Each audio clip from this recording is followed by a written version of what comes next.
बिस्मिल्लाहिर्रहमानिर्रहीम। Secondary biology chapter number 23 में आज हम ह्यूमन जीनोम प्रोजेक्ट को समझने की कोशिश करेंगे। ह्यूमन जीनोम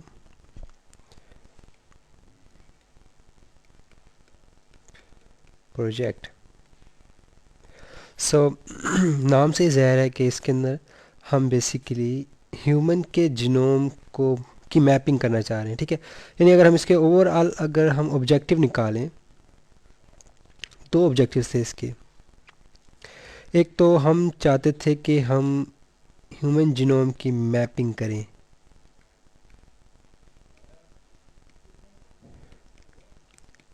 ठीक है, मैपिंग से क्या मुराद है कि मतलब हम देखना चाहते थे कि नंबर ऑफ क्रोमोसोम्स कितने हैं। Number of chromosomes sorry chromosomes 23 हैं। ठीक है, फिर हमने ईच क्रोमोसोम्स के अंदर कौन कौन से जीन्स हैं। सही, each chromosomes has how many genes.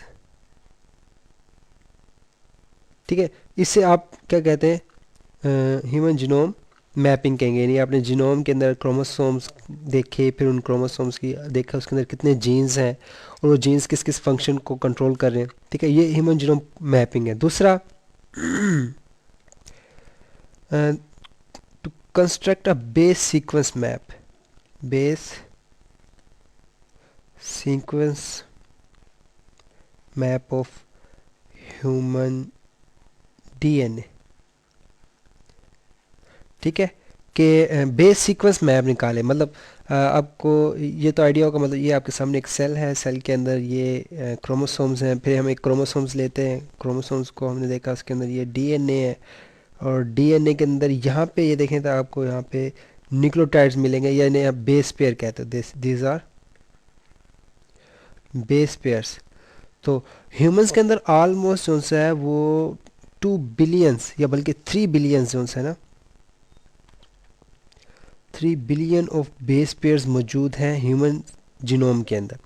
ठीक है, तो इन 30 बिलियन बेस पेयर की सीक्वेंसिंग करना, ठीक है, यानी इसके ऊपर अगर हम थोड़ा सा मज़ीद अगर मैं स्ट्रेस डालूं तो 3 बिलियन बेस पेयर का क्या मतलब है कि आप इसके अंदर 200 इनका इंसाइक्लोपीडिया लिख सकते हैं। इंसाइक्लोपीडिया, ठीक है, और उन 200 इंसाइक्लोपीडिया में हर एक के अंदर विद ईच 2000 वर्ड्स, नहीं सॉरी 2000 के क्या 1000 पेजेस। ठीक है, उसके हर एक के अंदर कितने होंगे, 1000 पेज होंगे, और हर पेज में तकरीबन 500 लेटर्स तो होंगे कम से कम, विद 500 लेटर्स। तो इतना जो सा है वो इंफॉर्मेशन हमारे डीएनए या हमारे जीनोम के अंदर स्टोर है। ठीक है, तो फर्स्ट क्या था, हमने सिर्फ जीन्स की मैपिंग करनी, कौन सा जीन कहाँ पे लोकेट कर रहा है, कौन सा जीन क्या प्रोटीन बना रहा है, किस जीन से क्या बीमारी हो रही है। ठीक है, किस क्रोमोसोम पे है। जबकि दूसरा जो हमारा जो कह लें कि थोड़ा मुश्किल भी था सीक्वेंस करना, कि पूरा डीएनए जो सा है हमारा ह्यूमन डीएनए जो कि 23 क्रोमोसोम पे फैला हुआ है, तो उसके अंदर कौन कौन से बेस पेयर हैं और किस तरतीब से पड़े हैं। सही, ये प्रोजेक्ट था, और ये सबसे पहले इसका इनिशिएटिव जो सा था वो अमेरिकन गवर्नमेंट ने लिया था।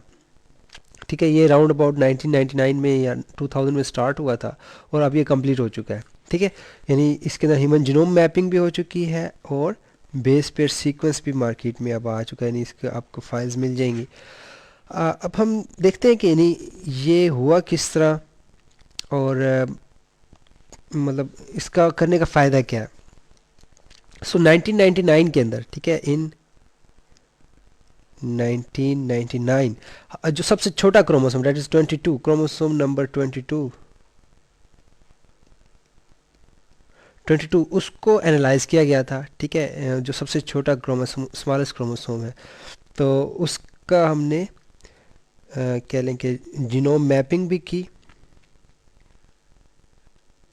जीनोम मैपिंग और आपको बेस पेयर सीक्वेंस में फ़र्क पता लग गया। मतलब जीनोम एक्चुअली जो डीएनए होता है ना, वो सारा ही प्रोटीन नहीं बनाता या सारा ही एक्सप्रेस नहीं होता, कुछ इसमें हेट्रोक्रोमेटिन होता है जो कि एक्सप्रेस नहीं हो पाता। ठीक है, तो जब हम जीनोम मैपिंग करेंगे तो उसके अंदर वो डीएनए होगा जो एक्सप्रेस हो पाएगा, ठीक है।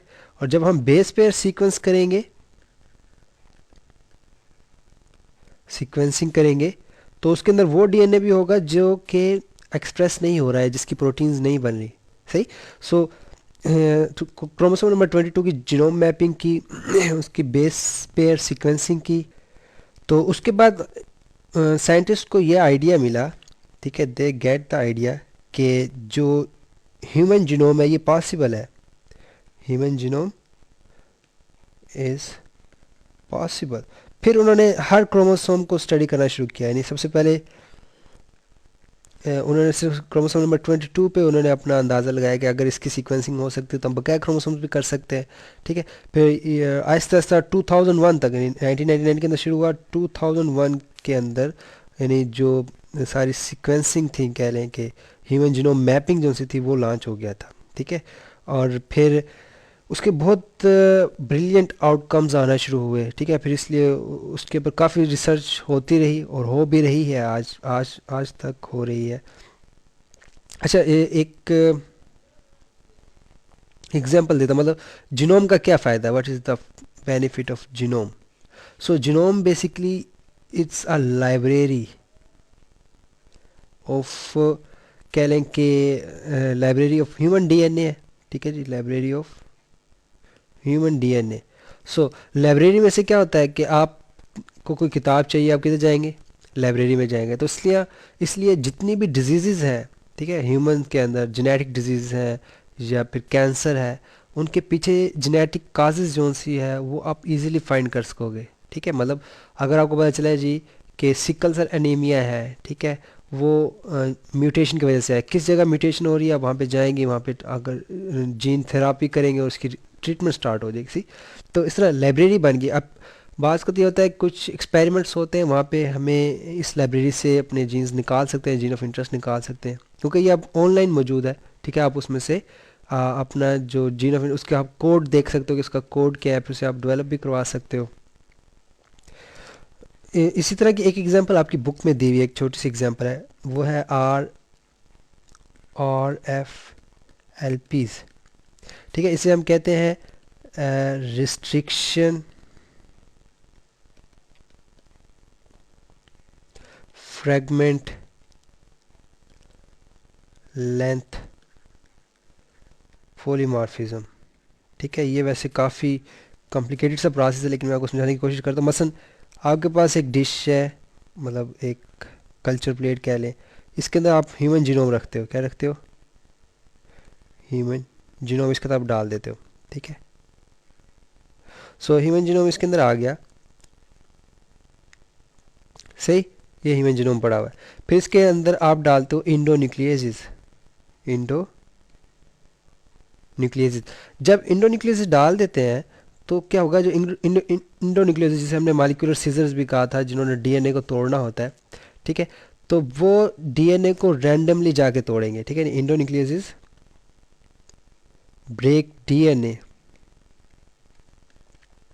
फ्रॉम डिफरेंट पार्ट्स, ठीक है जी, डिफरेंट पार्ट्स से उस डीएनए को वो तोड़ेंगे। और जब डिफरेंट पार्ट्स को तोड़ेंगे तो हमें क्या मिलेगा, RFLPs मिलेंगे, रिस्ट्रिक्शन फ्रेगमेंट लेंथ पॉलीमॉर्फिज्म मिलेगी हमें, ठीक है, पॉलीमॉर्फ्स मिलेंगे, सही। यानी इससे हम इसलिए कहते हैं क्योंकि इनकी लेंथ डिफरेंट होती है, ठीक है, और ये थोड़ा रिपीट भी होते हैं, ठीक है। खैर उसकी डिटेल में नहीं जाते। अब बताइए यहाँ पे जो एग्जांपल दी कि मतलब एक डिजीज़ है हंटिंगटन डिजीज़, हंटिंगटन डिजीज़, ठीक है। जब इस डिजीज़ के पेशेंट के साथ हमने यही सलूक किया जिस तरह हमने ऊपर ह्यूमन जीनोम वाले के साथ पेश किया, ओ सॉरी किया, तो हमें जो रिजल्ट्स हैं वो डिफरेंट मिले, ठीक है। नॉर्मल RFLP से हमारा जो RFLP in the case of Huntington disease है वो डिफरेंट आए, ठीक है। तो हमें एक आइडिया ये भी हुआ कि जो हंटिंगटन डिजीज़ है वो जेनेटिक बेसिस की वजह से है, और उसके ऊपर इंडोन्यूक्लियसिस का जो है वो डिफरेंट रिस्पॉन्स आ रहा है, ठीक है। तो एक एक्सपेरिमेंट के दौरान ये भी चीज़ सामने आई, सही। फिर हुआ ये था कि शुरू में जो सा था ये ह्यूमन जीनोम प्रोजेक्ट जो सा सिर्फ अमेरिकन गवर्नमेंट का हिस्सा था। फिर आहिस्ता आहिस्ता दूसरी कंपनीज भी बीच में आ गई, ठीक है, प्राइवेट कंपनियां भी बीच में आती रही। और ये आपके सामने जो डायग्राम है बेसिकली ये ह्यूमन जीनोम मैपिंग है, ठीक है, ये नहीं, ये ह्यूमन जीनोम मैपिंग है, ठीक है। अभी आप समझोगे इसमें लाइनें पड़ी हैं, बेसिकली ये लाइनें अगर आप नीचे एक्स क्रोमोसोम को देखो तो फिर आपको आइडिया होगा। ये लाइनें बेसिकली उनके जीन्स को लोकेट करेंगे, कौन सा जीन्स किस डिजीज़ से लिंक है और वो क्या कर रहा है, ठीक है। फॉर एग्जांपल एक्स के अंदर आप देखें तो इसमें बहुत सी डिजीज़ हैं जो हमने पढ़ी थी। फॉर एग्जांपल हमने कलर ब्लाइंडनेस पढ़ी थी, हीमोफीलिया पढ़ा था, ठीक है, हीमोफीलिया बी है, सही है। इस और वैसे इसमें से हमने कोई नहीं पढ़ी, लेकिन ये सारी डिजीज़ हैं। हाइपोफास्फेटेमिक डिजीज़ है जो कि हमने स्केलेटन्स के अंदर पढ़ी थी, ठीक है। खैर ये एक किस्म का मैप ऑफ एक्स है। इस तरह हर एक्स क्रोमोसोम, हर क्रोमोसोम का जो है वो मैप पब्लिश हो चुका है, ठीक है। अब इस मैप का फ़ायदा क्या है, मतलब whenever there is a genetic disease, ठीक है, जेनेटिक डिजीज़ होती है तो हम क्या करेंगे, हम उसके जो रेस्पेक्टिव जीन है, ठीक है, जो रेस्पेक्टिव क्रोमोसोम क्रोमोसोम को निकालेंगे, ठीक है। फॉर एग्जांपल हमारे पास था डिजीज़ है हीमोफीलिया, ठीक है।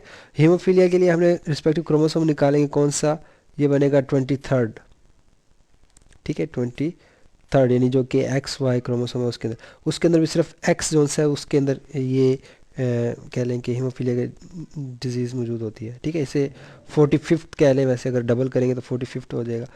तो फिर इस एक्स को आप निकालेंगे, ठीक है, इसकी स्टडी करेंगे, ठीक है। स्टडी की आपने देखा यानी स्टडी से क्या मुराद है कि आप उसकी कह लें कि मतलब पीसीआर करेंगे, पीसीआर करने के बाद आप उसे नॉर्मल से, मतलब नॉर्मल कोड तो आपका उसमें पड़ा हुआ है, मतलब ऑनलाइन पड़ा हुआ है, ठीक है। आप कंपेयर करोगे कहाँ पे म्यूटेशन आ रही है, स्टडी की आपको पता चला जी जीन्स में क्या है, म्यूटेशन आ गई, कहीं पे जेनेटिक सीक्वेंस चेंज आ गया।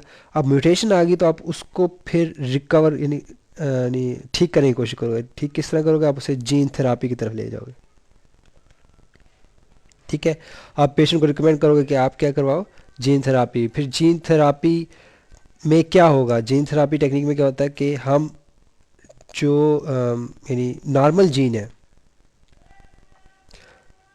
नॉर्मल जीन को रिप्लेस करने की कोशिश करेंगे टू डिजीज्ड या म्यूटेटेड कह लें जीन से, ठीक है, रिप्लेस बाय म्यूटेटेड जीन्स। सो उस रिप्लेसमेंट के बहुत से प्रोसीजर है, मतलब हम बाज़ का जीन गन यूज़ करते हैं, बाज़ खुद को वेक्टर के ज़रिए हम भेजते हैं, बाज़ हम मेडिसिन के ज़रिए हम डीएनए इंसर्ट करवाने की कोशिश करते हैं। लेकिन वो जो कह लें कि जीन थेरापी सारी टेक्निक है वो किस पे बेस कर रही होगी, इसी मैप के ऊपर, ठीक है। यानी हमें एक्स क्रोमोसोम का मैप पता होगा तो हमें आइडिया होगा यार यहाँ पे प्रॉब्लम आ रहा है, तो हम इस तरह इसको रिकवर कर सकते हैं, ठीक है। सो इस तरह यानी क्रोमोसोम मैपिंग का बहुत बड़ा फ़ायदा है। अच्छा ये पढ़ तो लिया हमने, इसका फ़ायदा क्या है और इसके ऑब्जेक्टिव क्या कहते हैं शुरू में जो हमने पढ़ा है। अब हम देखना चाहते हैं ये किया किस तरह इन्होंने, नहीं इतना बड़ा काम किस तरह कर सकते हैं। तो उनके कुछ सिंपल से स्टेप्स है जो हम थोड़ा बहुत तो पहले भी डिस्कस कर चुके हैं। मतलब पहला स्टेप, अगर हम प्रोसीजर पे आएँ, प्रोसीजर इनका क्या था, इन्होंने जीनोम लिया, मतलब ह्यूमन जीनोम डीएनए वगैरह, उसको उन्होंने चॉप करवाया। चॉप से क्या मुराद है, चॉप मतलब स्लाइस करवाए उसके, ठीक है। कौन करेगा स्लाइसिंग, ठीक है, ये हम बार बार पढ़ चुके हैं, इंडोन्यूक्लियेसिस एंजाइम्स होंगे, ठीक है, जो इन्हें स्मॉल पीसेस के अंदर तोड़ देंगे, सही। फिर जो चॉप डीएनए है, ठीक है, मोस्टली जो चॉप डीएनए होगा ना उसका जो साइज़ होगा वो होगा chopped DNA with almost 1000 to 2000 base pairs के साथ, ठीक है। उनका साइज़ जो सा है वो 1000 से 2000 बेस पेयर्स होगा, उसका वो पीसीआर करवाएंगे, ठीक है जी, पॉलीमरेज चेन रिएक्शन, उसकी मल्टीपल कापीज़ बनवाएंगे, सही है। और जो पीसीआर के बाद हमारे पास कह लें कि क्रोमोसोम जमा होगा, उसकी हम इलेक्ट्रोफोरेसिस करवाएंगे, इलेक्ट्रोफोरेसिस। और इलेक्ट्रोफोरेसिस को कौन रीड करेगा, डिटेक्टर रीड करेगा, ठीक है। डिटेक्टर उसे क्या करेगा, रीड करेगा, सही, क्योंकि ज़ाहिर बात है उसके अंदर हम रेडियो एक्टिविटी या फ्लोरेसेंस के साथ, वो जिस तरह हमने पिछले लेक्चर के अंदर पढ़ा था ना कि इलेक्ट्रो फोर्सेज होती किस तरह, खैर इलेक्ट्रो फोर्सेज होगा जिसे डिटेक्टर रीड करेगा, सही, और डिटेक्टर अपनी इंफॉर्मेशन जो सी है वो कंप्यूटर को सेंड करेगा, ठीक है। कंप्यूटर क्या करेगा, उन जो चॉप डीएनए जिनकी जो अमाउंट है वो 1000 से 2000 बेस पेयर्स है, उनको वो जोड़ेगा, ठीक है। यानी उसके अंदर प्रोग्राम होता है, प्रोग्राम यानी ज़ाहिर बात है कंप्यूटर से वो प्रोग्राम चलाते हैं और प्रोग्राम के अंदर फंक्शंस होते हैं। सो यहाँ पे जो कंप्यूटर का प्रोग्राम है वो क्या करेगा, वो सीक्वेंस करेगा, सीक्वेंस द बेस पेयर्स कह लें, बेस पेयर्स, ये हमें यहाँ पे बेसिकली एक कोड मिलेगा। बेस पेयर्स तो बहुत छोटी सी चीज़ है, यानी कोड्स आएंगे हमारे पास, sequence the codes in correct order, ठीक है। और ये कोड्स रीड कौन करेगा, डिटेक्टर, यानी डिटेक्टर कोड्स रीड करके भेज देगा कंप्यूटर की तरफ, फिर कंप्यूटर उससे सीक्वेंस करके एक कह लें कि मतलब एग्जैक्ट कोड बनाता जाएगा, ठीक है। यानी मुख्तलिफ डीएनए के टुकड़े होंगे, ठीक है, वो मतलब उसको चॉप किया जाएगा, चॉप करने के बाद उसकी पीसीआर के बाद इलेक्ट्रो फोर्सेस के बाद से रीड करेंगे, फिर जो कंप्यूटर प्रोग्राम है वो देखेगा कि यार यानी थोड़े बहुत एंड मिलते होते हैं ना, मतलब वो उसे एनालाइज कर लेता है, ठीक है, कि जो डीएनए का पीस है इसके बाद ये वाला पीस आएगा, सही। तो इस तरह वो उसका एक सीक्वेंस बना देता है। इस तरह हमारे पास पूरा एक कह लें कि हमें बेस पेयर सीक्वेंस मिल जाएगा लास्ट के अंदर, ठीक है। लास्ट के अंदर हमें क्या मिल जाएगा इससे, बेस पेयर सीक्वेंस, सही है। सो अब बहुत सी प्राइवेट कंपनियां हैं जो कि इस पे काम कर चुकी हैं, बल्कि उन्होंने कंप्लीट भी किया है। मतलब एक एग्जांपल आपकी बुक में दिया हुआ है स्लेरा के नाम से, स्लेरा प्राइवेट कंपनी है और ये इसका जो फाउंडर था वो जे क्रेग वेंटर, जे क्रेग वेंटर था, ठीक है। और हिज अ मालिक्यूलर बायोलॉजिस्ट कह सकते हैं उसे, ठीक है, क्योंकि ये मालिक्यूलर बायोलॉजी के अंदर ही आते हैं, क्योंकि डीएनए इज़ अ मालिक्यूल, ठीक है, बेस पेयर्स मालिक्यूल्स है। सो उसकी कंपनी ने स्लेरा के ने जो सा ह्यूमन जीनोम प्रोजेक्ट कंप्लीट किया हुआ है, ठीक है, जीनोम मैपिंग की हुई है उन्होंने, सही। सो ये हो गया आज का लेक्चर हमारा सारा ह्यूमन जीनोम प्रोजेक्ट के बारे में, जिसकी बहुत ज़्यादा एप्लीकेशंस हैं और अभी आई हैं और अभी आएंगी। लेकिन अच्छा, इसमें एक प्रॉब्लम मैं बताना भूल गया कि इसमें एथिकल इश्यूज आते हैं। एथिकल इश्यूज किस तरह है, मतलब माई जीनोम इज़ माई प्रॉपर्टी, ठीक है, कि मतलब मेरा जो सीक्वेंस है, जीन का सीक्वेंस, वो मेरी मलकियत है, ठीक है। मैं क्यों चाहूँ कि इसे मैं किसी को दूँ, ठीक है, या कोई इसके ऊपर कोई एक्सपेरिमेंट करे, ये बहुत बड़ा इशू आ रहा है। और दूसरा क्या पता वो मेरी ही कॉपी कोई बना ले, ठीक है, इसके ऊपर फिल्में भी काफ़ी बन चुकी हैं, सही। So there are many ethical issues regarding this genetic engineering, ठीक है, जेनेटिक इंजीनियरिंग के अंदर काफ़ी इस तरह के इश्यूज आते हैं। और जब हम आगे बायोटेक्नोलॉजिकल प्रोडक्ट्स पढ़ेंगे तो वहाँ पे हम थोड़ा बहुत इसे डिस्कस भी करेंगे।